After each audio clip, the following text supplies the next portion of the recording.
going down, fuck the word, I'm a thug. Tell him, can't nothing stop me but a slug. UFC Japan. Of course, you guys saw the main event. OSP against Yushin Okami. Wasn't expecting very much. OSP with the fucking Von Flue choke. He's renaming that bitch, dude. I mean, OSP, for as much shit as we give this guy, is fucking getting nasty with submissions, Fred. What are you thinking? Yeah, I think just calm the fuck down. That's what I think. I mean, listen, he got. I mean, who are the other cats he's caught in the Von Flue choke? Do you know offhand who he got with it? I pull it up real quick, but I know he's got like just other guys. I know he's got two other guys. Say what, Jesse? I said nobody good. Nobody that's like an expert. That's my goddamn fucking point. I wouldn't get too fucking excited about this. Yushin Okami was fighting at 170. He walked into the cage looking like he was fighting a bad case of the cancers.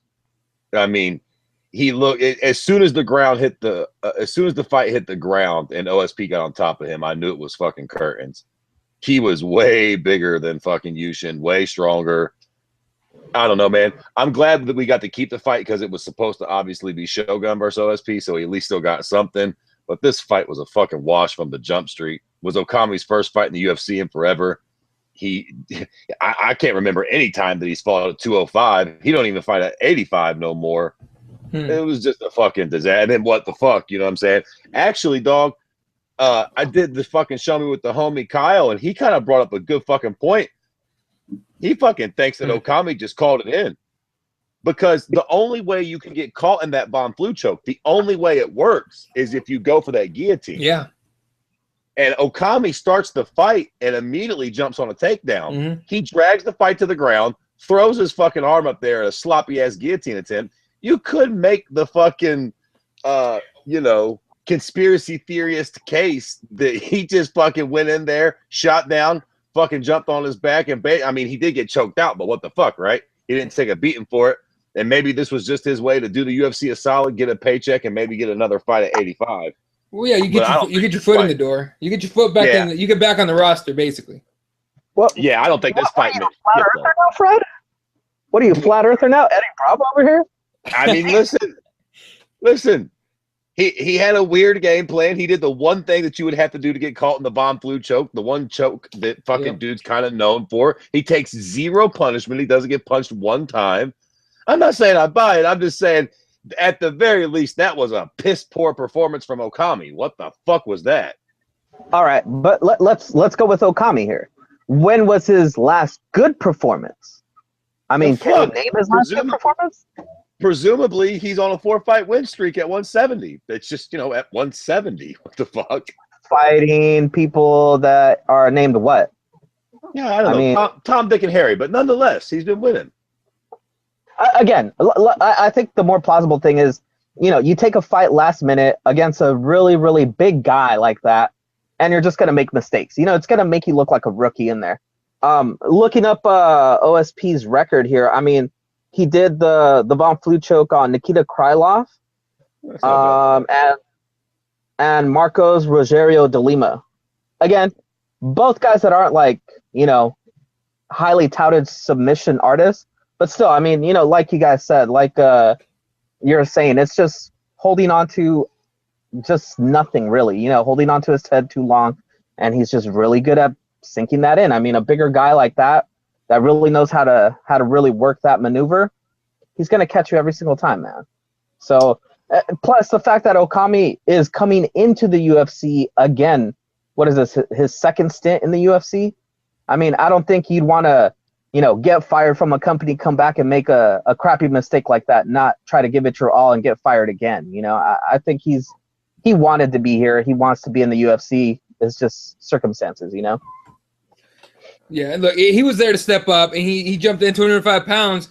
Okami fights at 185, right? So he came in, last second. So that was good. I was actually, good on him for saving that fight. Otherwise, we'd have a main event of Jessica Andrade against Claudia Gadelha, which ended up being pretty good. Jessica Andrade, what's up? No, I was just going to say, would that have been the worst thing? No, not at all. Did we really need OSP to come out and squash Okami in 42 seconds? I almost felt like we should have ended the night on Gadelha Andrade, because that was a main event type fight. I mean, what we got with OSP and Okami, what did we really learn from that? We learned that Okami's got some stones for taking the fight, but OSP gains fucking zero from that fight and that performance. I mean, he didn't lose nothing. You know, he got a paycheck, but I don't know. You know, I guess. But it's not like we got an even slightly competitive fight. Like it was over within 30, 45 seconds and nothing happened, really. Like, you get him on a win streak, which is what we kind of want, right? We kind of want OSP to kind of bounce back because he was on a 3-fight losing streak right before he did his Von Flew to DeLima or whatever, right? So now he's on a 2-fight win streak. So that looks better, right? Doesn't that look better for a resume of a guy that was at one point a potential star for us? I mean, I think we're just trying to fluff him up a little bit. You know, we're trying to build his confidence back up. listen, man, I think OSP's whole career is a Von fluke. I'm ready for him to go to Bellator. So quite frankly, I didn't really want to see OSP get a W. It's enough with OSP. Meh. He's a Bellator-esque fighter for me. But the other thing though, now we're gonna lose another 205er. How many do we have of these to kind of give away to Bellator? We don't have that many, man. Hey, man, we just got Genghis Khan. We'll be fine. All right. So speaking of the co-main event, Jessica Andrade, well, she gets the decision win. That was a firefight, though. That was funny shit to watch. Now, Claudia Gadelha gassed out, right? I mean, you guys' opinion? I think she did. Yeah, for sure.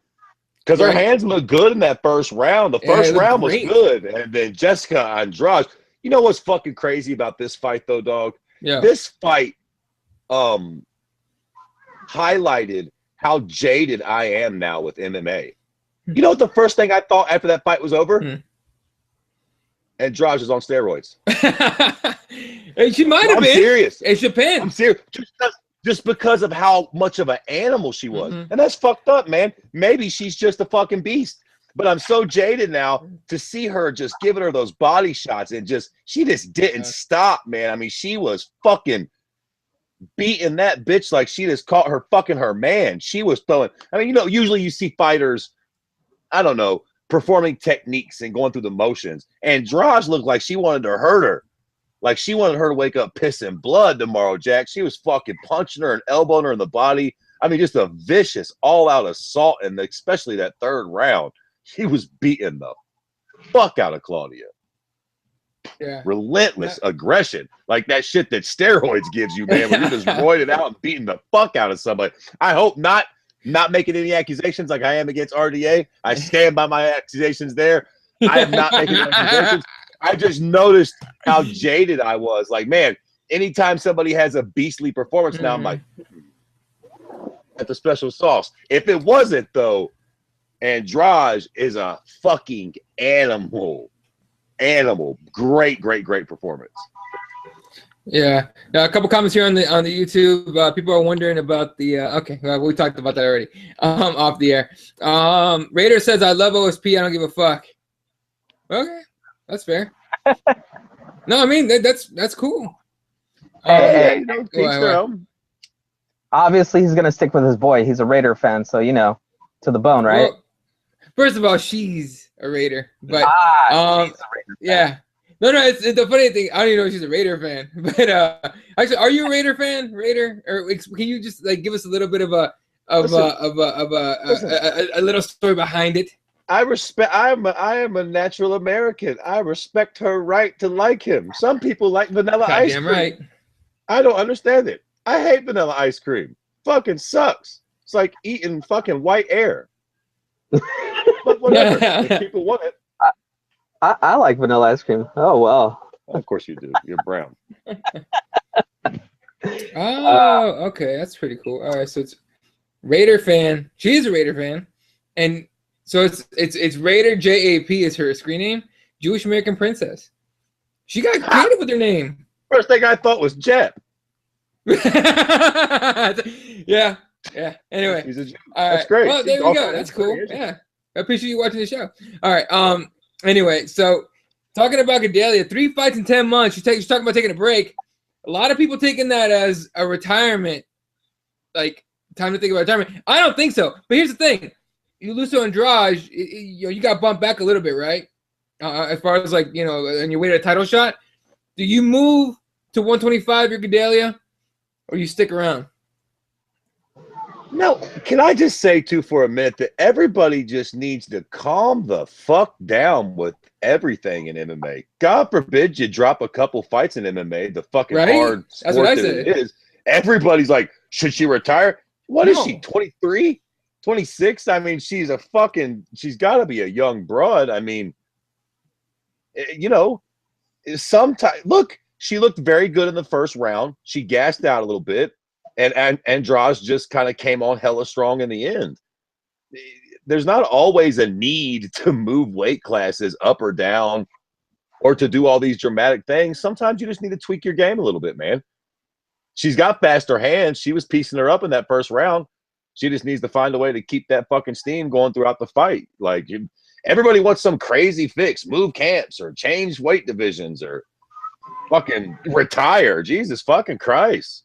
She was all right. She was competitive in the first round. She just ran out of steam. But here's the thing, Fred. She's already done one of those things, which is change camps, right? So she's at a new camp. She's trying to adjust her game. But I think the biggest reason why people want her to move is because now she has 2 losses to the champ and now to another person that was a top contender, you know? But if you look at what she's been through, I mean, I think, what was it, like she's been through 3 fights in 10 months or something like that. So I mean, that's quite of a bit of a schedule for her. I think taking some time off would probably do her some good. I agree with you though. This isn't she needs to change weight classes or anything. This is more of a, let's take a little bit of time, really let ATT work out all the kinks, you know, take that time to kind of get everything nice and fluid with the camp, and then watch her come back and be better than ever. Motherfuckers love it to be a soldier. Must maintain composure at ease, don't like a sculpture. Te lo calmo cuando hoy perreo y de repente recuerdo lo viejo. Todo el mundo pegado la disco y lo teo.